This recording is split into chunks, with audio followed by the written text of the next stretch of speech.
بسم الله الرحمن الرحيم. عن ابن عمر أن رجلا كان عنده له بنات فتمنى موتهن فغضب ابن عمر فقال أأنت ترزقنه. عن عائشة رضي الله تعالى عنها قالت قال أبو بكر رضي الله تعالى عنه يوما والله ما على وجه الأرض رجل أحب إلي من عمر بن الخطاب. فلما خرج رجع فقال كيف حلفت أي بنية؟ فقلت له قال أعز علي والولد الوط. مختلف روایات ہیں اور یہ روایات امام بخاری رحمۃ اللہ علیہ نے احادیث کے باب میں لکھی ہیں، لیکن دراصل یہ روایات اصل میں حدیث نہیں ہیں. ان کو محدثین نے حدیث تو گنا ہے، لیکن حدیث کی ایک دوسری قسم ہے جس کو اثر صحابی کہتے ہیں. ایک اثر ابن عمر کا ہے اور ایک اثر حضرت عائشہ اور نبی اور سیدنا ابو بکر صدیق رضی اللہ عنہ کا ہے، اور ایک تیسرا اثر یہاں پر ایک اور حضرت ابن عمر رضی اللہ عنہ کا ہے. یہ اثر بھی حدیث کی ایک قسم ہے. اصل میں ایسا ہے کہ ہم کسی ڈاکٹر کے پاس جاتے ہیں تو وہ ہمیں دوائی لکھ کے دیتا ہے، تو ہم اس سے نہیں پوچھتے ڈاکٹر صاحب یہ اپنے دوائی تو لکھی نیچے کتاب کا حوالہ دیجئے، کتاب کا حوالہ دیجئے اور یہ بھی بتائیے کہ کون سی کمپنی اس کو صحیح بناتی ہے. ہم یہ نہیں کہتے، بلکہ چونکہ ڈاکٹر ہے تو ہم اس کی بات مانتے ہیں. کوئی مولوی صاحب مسئلہ بتا دے تو ہم یہ نہیں کہتے جی قرآن سے بتاؤ، اس لیے کہ ہمیں پتہ ہے کہ یہ پڑھا قرآن مجید ہے، حدیث شریف پڑھا ہوا ہے، تو یہ اسی میں سے بات کرے گا. تو بس ایسے ہی صحابہ کرام جب کوئی نصیحت کرتے ہیں اور اس میں نبی کریم صلی اللہ علیہ وسلم کا نام نہیں لیتے یا کوئی عمل محتاط ہو کر کرتے ہیں اور اس میں نبی کریم صلی اللہ علیہ وسلم کا ذکر نہیں کرتے، تو اس کو درجہ تو حدیث کا ہی دیا جاتا ہے کہ اس نے یہ چیز اللہ کے نبی سے ہی سیکھی ہوگی. لیکن چونکہ اس نے اللہ کے نبی کا ذکر نہیں کیا تو اس وجہ سے اس کو حدیث کا درجہ نہیں دیتے، اس کو اثر صحابی کا درجہ دے دیتے ہیں. لیکن اس کی وہ طاقت اور وہ قوت وہ نہیں رہتی جتنی حدیث کی ہوتی ہے، لیکن برالعمل کے حساب سے ایک بہت بڑی رہنمائی ہوتی ہے.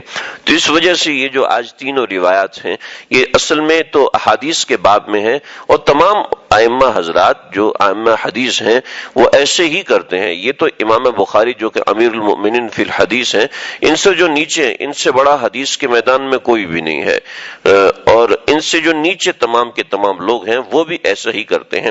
چنانچہ یہ حضرت ابن عمر رضی اللہ عنہ کا اثر ہے کہ ایک آدمی کی بیٹیاں بہت تھیں اور اس نے موت کی تمنا کی کہ کاش کہ یہ بیٹیاں مر جائیں.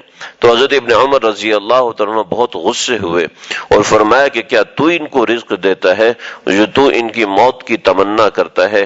یعنی بیٹیوں کی یہ اہمیت ہے، اس درجے اہمیت اولاد کی جتائی گئی ہے. یہ چونکہ باپ اولاد کے بارے میں اور خاص کر بیٹیوں کے بارے میں ہے تو اس وجہ سے یہاں پر اثر ہے.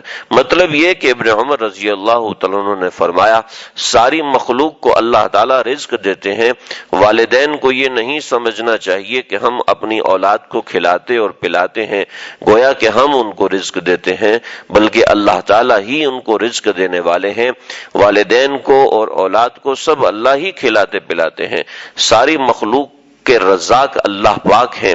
بلکہ ایک حدیث میں تو یہ آتا ہے کہ تم کو اپنے ضعفاء کی وجہ سے رزق دیا جاتا ہے، یعنی چھوٹے بچے اور اپاہج اور بوڑھے جو روزی کمانے کے قابل نہیں ہوتے، ضعیف اور کمزور ہوتے ہیں، ان کے بارے میں یہ نہ سمجھو کہ یہ تمہارے اوپر بوجھ ہیں اور تم ان کو کھلا پلا رہے ہو، تم ان کے رزق کے ذمہ دار ہو، بلکہ اللہ تعالیٰ ان ضعیف اور کمزور لوگوں کی وجہ سے تمہیں روزی دے رہے ہیں. اگر یہ ضعیف لوگ تمہارے گھر میں نہ ہوتے، یعنی بچے اور بیوی، تو تمہیں رزق ہی نہ ملتا. ان ضعیف لوگوں کو اپنے اوپر بوجھ نہ سمجھو، بلکہ ان کے شکر گزار رہو کہ ان کی وجہ سے اللہ پاک تمہیں روزی دیتے ہیں. جیسے کسی کی کوئی اولاد معذور پیدا ہو جائے تو وہ بڑی مصیبت میں آ جاتا ہے، بڑی تکلیف میں آ جاتا ہے کہ اس کا بنے گا کیا. تو ایسے لوگوں کے لیے یہ حدیث ایک بہت بڑا مرہم ہے. ہم میں سے کوئی ایسا نہیں، عام طور پہ ایسا نہیں ہوتا کہ معذور ہوں جن کے گھر میں، تو جن کے ہاں عذر ہوتا ہے ان کو جب بھی آپ یہ حدیث سنائیں گے تو ایک عجیب سی تسلی سامنے آتی ہے۔ بہرحال دوسرا اثر حضرت عائشہ رضی اللہ تعالیٰ کا، یہ روایت فرمایا کہ ایک دن حضرت ابوبکر صدیق رضی اللہ تعالیٰ عنہ نے کہا کہ اللہ کی قسم روئے زمین پر مجھے عمر سے بڑھ کر کوئی بھی محبوب نہیں، اور باہر تشریف لے کر گئے، اور پھر فرمایا کہ اے بیٹا، واپس آئے، گھر سے گئے تو بے چینی میں واپس تشریف لائے اور فرمایا کہ اے بیٹا، میں نے کیا قسم کھائی تھی؟ تو میں نے عرض کیا کہ آپ نے یہ قسم کھائی تھی کہ مجھے روئے زمین میں سب سے زیادہ عمر عزیز ہے۔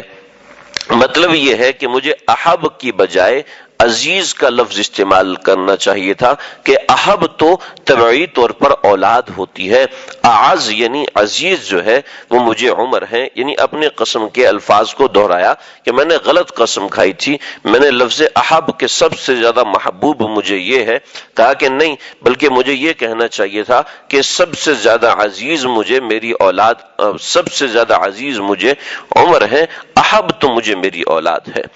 اور اس یہاں پر امام بخاری رحمۃ اللہ علیہ نے جو باب باندھا ہے، باب الولد مبخلۃ مجبنۃ، فرمایا کہ اولاد کی وجہ سے انسان کبھی کبھار کوئی غلط کام بھی کر جاتا ہے، جیسے کہ اولاد کی وجہ سے انسان بزدلی کر جاتا ہے، اولاد کی وجہ سے انسان بخل کر جاتا ہے، کہ فرمایا کہ جب کسی کے ہاں اولاد ہو تو پیسے کو دیکھ بھال کے خرچ کرتا ہے، کتنا ہی زیادہ مال ہو بے دریغ نہیں اٹھاتا، کیونکہ اسے اپنے بچوں کے اخراجات کی فکر رہتی ہے، اور بعض مرتبہ بچوں کے اخراجات کے آنے والی ضروریات کا خیال رکھتے ہوئے واقعی جہاں ضرورت ہوتی ہے وہاں بھی خرچ نہیں کرتا۔